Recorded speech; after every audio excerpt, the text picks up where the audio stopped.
Hello दोस्तों, आप सभी को जय मसीह की स्वागत करते हैं आज फिर से एक और नए वीडियो में। दोस्तों, हमारे कुछ भाई बहन उपवास के बारे में कमेंट्स में लिखते हैं कि ब्रदर, एक मसीही सच्चा उपवास कैसे रह सकता है।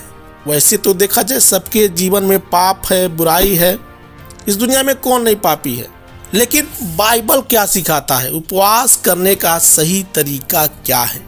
कुछ लोग संडे को उपवास रहते हैं, कुछ लोग फ्राइडे को उपवास रहते हैं, कुछ लोग हफ्ते दिन महीने दिन तक उपवास रहते हैं, होता है ना। तो हमारे कुछ भाई बहन कमेंट्स में लिखते हैं कि ब्रदर, एक मसीही को उपवास करने का सही तरीका क्या है। तो मेरे प्रियो, आशा करता हूं कि वीडियो में लास्ट तक बने रहेंगे। जैसे कि मैं आपसे हमेशा रिक्वेस्ट करता हूं कि वीडियो को पूरा ज़रूर देखें। पूरा देखेंगे तभी आपको समझ में आएगा, नहीं तो वीडियो देखने से कोई लाभ नहीं है आपको, ठीक है ना।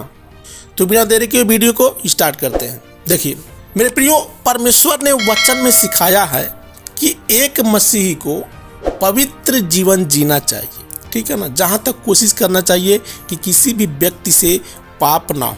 कोई भी व्यक्ति पाप कैसे करता है, सारे धर्म रीति रिवाज यही सिखाते हैं कि तुम्हारे अच्छे कर्म करने से परमेश्वर प्रसन्न होता है। हम जब हिंदू धर्म में देखते हैं तो हमारे बहुत सारे ऐसे भाई बहन हैं जो गांव की औरतें, कुछ लोग तीज की त्योहार मनाती है तो उसमें क्या करती हैं कि मछली खाकर उपवास रहती हैं, ठीक है ना। मछली खाकर उपवास रहती हैं। हमारे कुछ भाई बहन कमेंट्स में ये भी पूछते हैं कि ब्रदर, क्या उपवास के दौरान हम मांस, मछली या कोई भी मांसाहारी भोजन खा सकते हैं कि नहीं खा सकते हैं। हमारे कुछ भाई बहन ये भी कमेंट्स करते हैं कि ब्रदर, क्या उपवास के दौरान एक मसीही जो है अपनी पत्नी के साथ सेक्स कर सकता है कि नहीं कर सकता है। हालांकि पत्नी से सेक्स करना परमेश्वर ने पवित्र ठहराया है।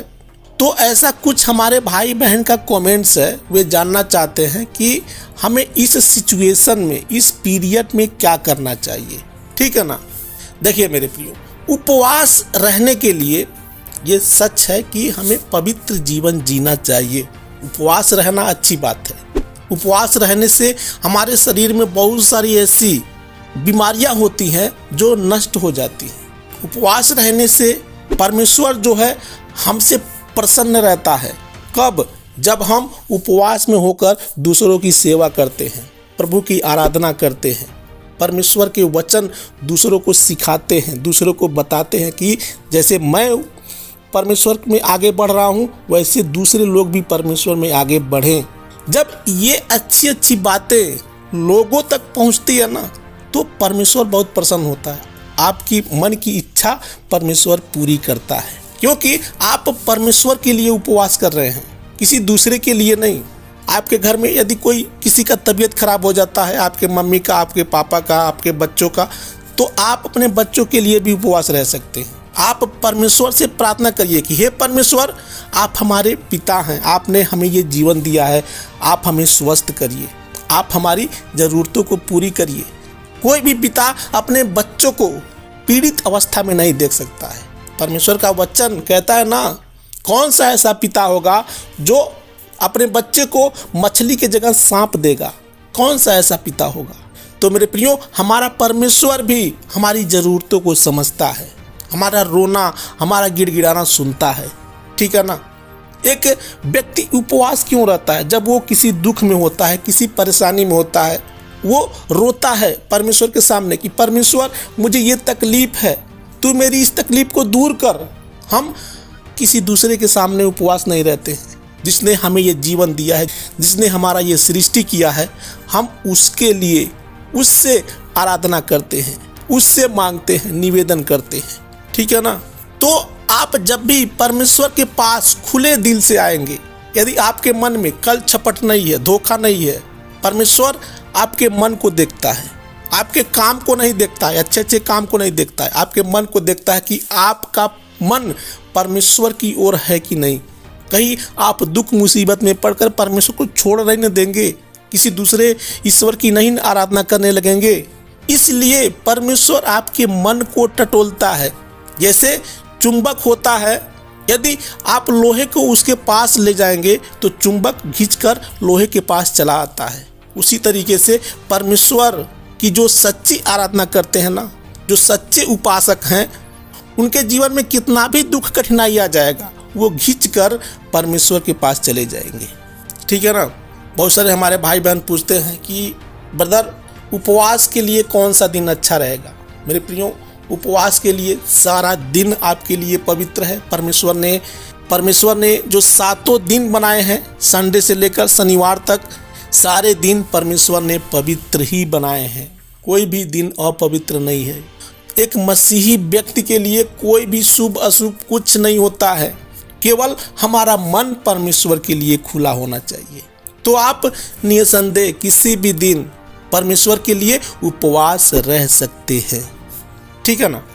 योएल अध्याय 1 के बारे में लिखा है, तो भी यहोवा की ये बाणी है, अभी भी सुनो, उपवास के साथ रोते पीटते अपने पूरे मन से फिरकर मेरे पास आओ। यानी कि मन से फिरकर आना है। परमेश्वर आपके कर्म को नहीं देखता है, आपके मन को देखता है कि आपका मन फिरा हुआ है कि नहीं। मेरे प्रियो, उपवास जो है, जब आपको परमेश्वर की ओर से अगुवाई मिलता है, परमेश्वर आपको इशारा करता है कि अब तुम्हें उपवास रहना चाहिए, तभी आप उपवास रहें। ठीक है ना। कितने दिन का रहें, 1 दिन का, 2 दिन का, 1 हफ्ते का, क्योंकि आपको चलाने वाला परमेश्वर है। जीवन का रोटी वो है। बहुत सारे ऐसे लोग होते हैं जो बिना परमेश्वर की इच्छा के उपवास रहते हैं और बाद में वे कमज़ोर पड़ जाते हैं।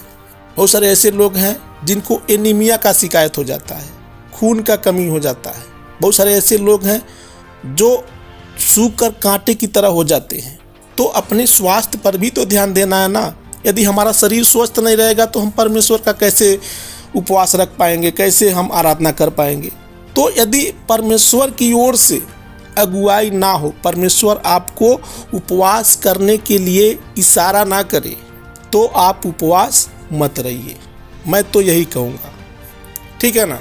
बहुत सारे हमारे भाई बहन ऐसे भी हैं जो खाने पीने को लेकर कहते हैं कि ब्रदर, क्या मैं उपवास के दौरान, जब मैं उपवास खोलता हूँ, तो मांस मछली खाकर उपवास रह सकता हूँ कि नहीं रह सकता हूँ। इसके बारे में बाइबल क्या कहती है। मेरे प्रियो, देखिए, परमेश्वर का वचन तो स्पष्ट कहता है कि कोई भी व्यक्ति जो कुछ भी खाता है वो उसके पेट में नहीं रहता है, वो संडास के रास्ते बाहर निकल जाता है, लिखा है ना। लेकिन देखिए, शुरुआत में जब हम उत्पत्ति की किताब में पढ़ते हैं तो परमेश्वर ने किसी भी व्यक्ति को मांस मछली खाने की आज्ञा नहीं दी थी। ठीक है ना। जहाँ तक मैं जानता हूँ, परमेश्वर ने सबको शाकाहारी बनाया था। तब लोग फल फूल और घास फूस ही खाते थे।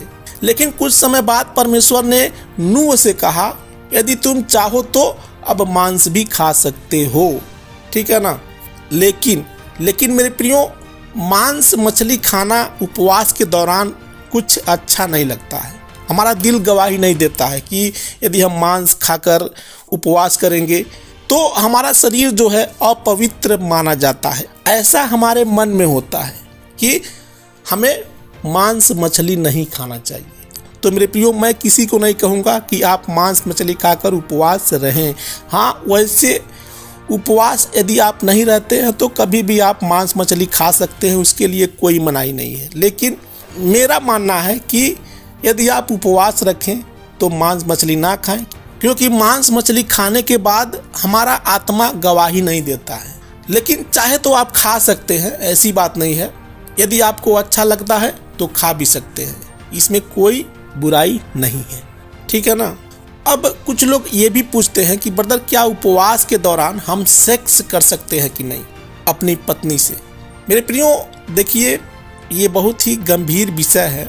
इसका जवाब देना इतना आसान नहीं है। लेकिन देखिए, परमेश्वर ने तो पति पत्नी को एक दूसरे का अंग बताया है तो वो अलग, लेकिन बाइबल सिखाता है कि वो 2 आत्मा और 1 शरीर है। क्योंकि जब दोनों का मिलन होता है ना, जब पति पत्नी दोनों मिलते हैं तो वो क्या हो जाते हैं, वो एक हो जाते हैं। ठीक है ना। देखिए, जहाँ तक मेरा मानना है कि उपवास के दौरान आप सेक्स ना करें, यही अच्छा है। इसलिए क्योंकि इससे क्या होता है कि हमारा मन विचलित होता है। हमारा मन जो है परमेश्वर की ओर लगना चाहिए, परमेश्वर के वचन में लगना चाहिए। ऐसे में जब हम सेक्स की बातें करेंगे अपनी पत्नी से, या फिर अपनी पत्नी से हम ऐसा कुछ ऊट पटांग बातें करेंगे, तो हमारा मन विचलित होगा, परमेश्वर के वचन में हमारा मन नहीं लगेगा, प्रार्थना में हमारा मन नहीं लगेगा। तो जहाँ तक मेरा मानना है कि जब तक आप उपवास रहें तब तक आप सेक्स ना करें, अपनी पत्नी के साथ रहें, प्रार्थना करें, बात करें, वचन पढ़ें, वो अलग की बात है, लेकिन अपनी पत्नी के साथ सेक्सुअल मैटर में ना पड़ें, यही अच्छा है, ठीक है ना। मैं इसलिए कह रहा हूँ क्योंकि परमेश्वर हमारे मन को देखता है। यदि हमारा मन विचलित रहेगा तो हम परमेश्वर की उपासना ठीक से नहीं कर पाएंगे, ठीक है ना। तो आशा करता हूँ कि आपके प्रश्नों का उत्तर आपको मिल गया होगा।